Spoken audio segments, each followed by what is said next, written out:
Hey guys, in this video I just quickly wanted to show you how to replace a brake light bulb in a Ford Focus 2006. So this one's got a blown right side brake light bulb, and if you have a brake light like this, it's one of the hatchbacks. So this is how you'll do it. So the first thing you're gonna do is you're gonna locate these two. There's two screws here. There's one here and one here. I don't know how well you can see it. It's like not the best lighting conditions are there, but I've already taken them out, but I'll show you on the other side. There should be thanks car. There's one here, and there would be one around here somewhere. It's hiding under all this gunk. Yeah, there's one down here.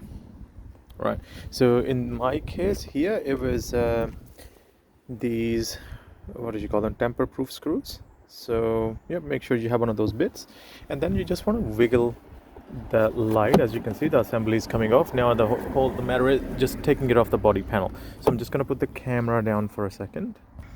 All right, so as you can see here, there's like this little thing that clicks into the body panel, and there's another one down here. So you just want to pull them outwards, and there you go. It should just come out like that. And here you would see you have access to your bulb.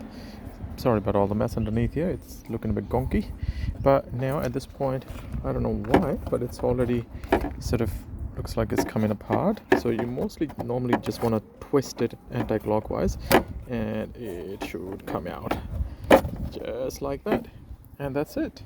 And at this point you just want to twist the light bulb, push it down, and then twist it, and it should come right out.